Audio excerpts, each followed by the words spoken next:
Hello and welcome to Pickleball Therapy, the podcast dedicated to your pickleball improvement. It's the podcast with you in mind.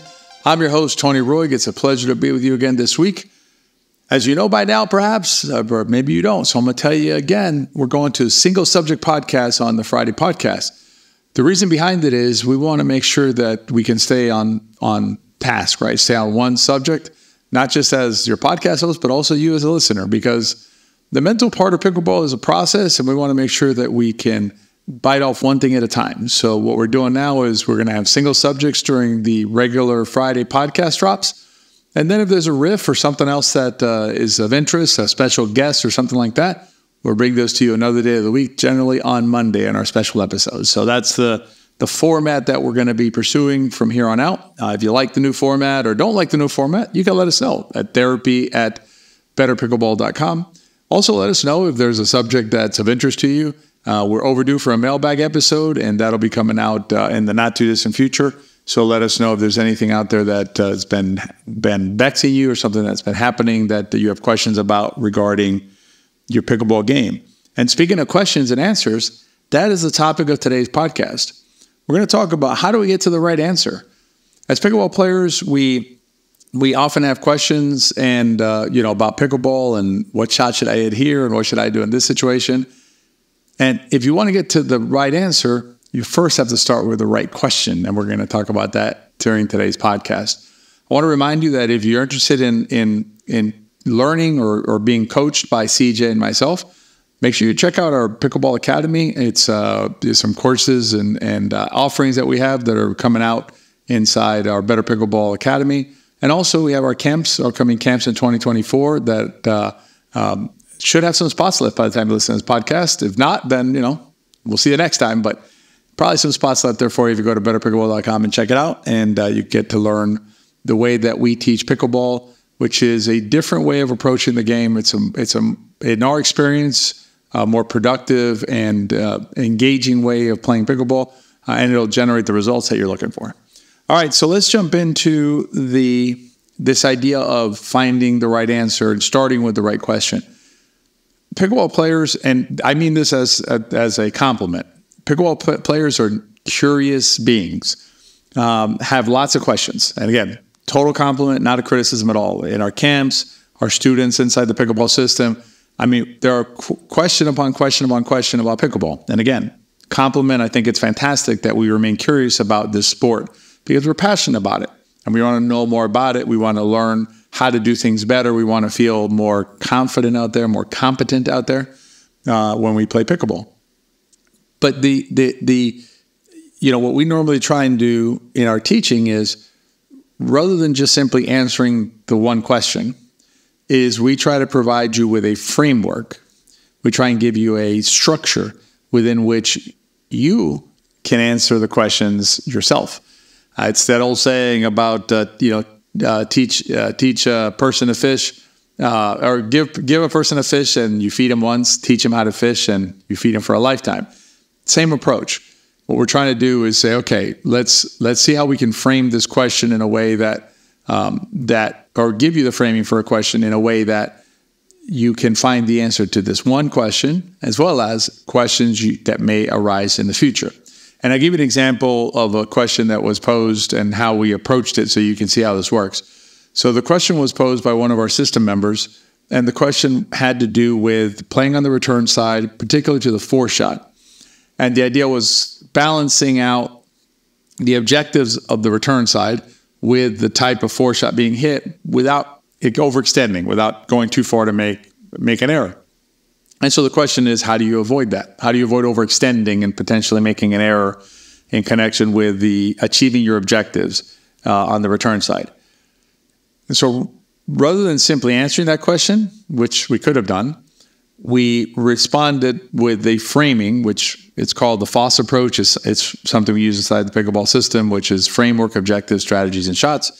And we basically framed out the question that was being asked in a way that the system student, sometimes we refer to them as TPS. It's got to become an acronym. So TPS student could respond themselves, right? They could come up with the answer themselves. Because here's the thing about pickleball. There are lots of variables. And that's a beautiful aspect of our sport. You may have heard me refer to this before, that, nothing against sports like cornhole and things like that. It's a fine activity to engage in. I don't know if it's a sport or not, but pastime, whatever it is. It's a fine activity. It's great, but it's static. And what I mean by that is you're always standing so many feet apart from the hole, right? The board with the hole. The bean bags you're tossing weigh the same, unless there's wind or something like that. There's no variables. And you're playing a little bit against another player, because if they block you some, you have to modify your tosses a little bit. But in theory, you could learn how to toss the beanbag along an arc that would always just basically dive into that hole. So again, fine activity, not a lot of variables. Pickleball, lots of variables. Forget about wind, forget about external variables like that. Let's just talk about the variables of a rally. We're talking about you, and just breaking you down. I need to know, to give you an exact answer, I would need to know, like, is your forehand stronger or your backhand stronger? What shots can you hit off this side or the other side? Where's the ball that you're trying to hit? Is the ball on your left side, your right side, in front of you, going behind you? Is it deep towards you? Is it way in front of you? You're going to have to be reaching forward to hit it. Is it way to one side or the other where you're going to have to be reaching away? How proficient are you at that shot, right? And then the next question is, now we have to look at, like, okay, where's my partner, right? Because that may affect the type of shot that I hit. Also, where are my opponents? Where's the player on the left side and the right side of the court? How deep are they in the court? Are they up in the non-volley zone? Are they not? How far left, what's their positioning left to right? What are their strengths and weaknesses, right? I don't want to be hitting the ball to their strong side if I'm playing in a competitive environment. I want to hit it to their weak side. Is there a weakness of theirs that I can exploit in that situation? So there's all sorts of variables, and I didn't even bring up wind and type of ball being used. I mean, surface you're playing on, just a great number of variables when you're playing this sport, and it's awesome. It's amazing and awesome that we have that many variables, because that's what keeps us mentally young, right? Keeps us challenged out there. We're just having to solve these puzzles every time we play, depending on who the opponents are, what formation they're in, what kind of situation we're in, all of that. And I referred to this in a previous podcast as like this, having like a Rolodex approach, which basically you're trying to like come up with a particular answer to a particular question. The limitation of that approach is that then you're going to have 100,000 answers, right? And you have to have them stored in your brain in a way that you can pull them out when you need them. Instead, a better approach is to have this more fundamentally sound way of asking the question that then allows you to pursue the answer yourself, given the framework of the game as you understand it. I'll give you a concrete example you can use is one that we use when we talk about partners playing with each other. A lot of times the question is, or the issue that comes up is like, that was my shot or that was your shot. And it's not that necessarily is wrong way to ask it, but we don't ask the question that way. The way that we ask the question is, what was the best shot for our team?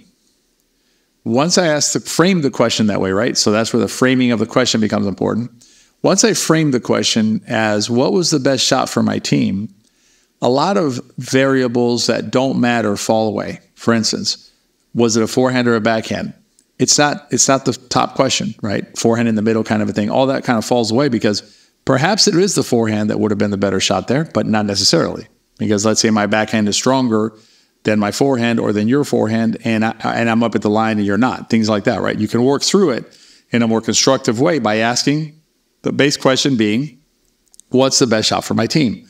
You also get away from ego considerations. That was my shot or my ball, or that was your ball. Doesn't matter because that's not the question. The question is, what was the best shot for my team? The center line disappears. The center line is one of those areas of the court that I wish we could make disappear after the rally begins. That goes away if you ask the question correctly. So as you think about puzzle solving in pickleball, consider evaluating the way that you're framing the question before you try and arrive at an answer. If you're a system member, the FOSS approach, going back to the FOSS approach and your objectives and the framework of the game, is absolutely going to change how you approach answering the questions that come up when you play. If you're not in a system member, I highly recommend you check it out. When you're ready for it, because it's just the most comprehensive training platform of its time in pickleball. So when you're ready, it's there for you. I hope you join us in one of the classes if you're not already in there. But even if you're not a system member, use your understanding of the framework of the pickleball to ask the right questions. The one I just gave you can use when you're playing with a partner. What was the best shot for my team? And then you work from there backwards, and you're going to find the right answer because you're starting with the right question. All right. I hope you enjoyed this week's podcast. That framing is so important, and it'll really help you play better pickleball and just think about the game more fully and more deeply, more meaningfully is the word I was reaching for there.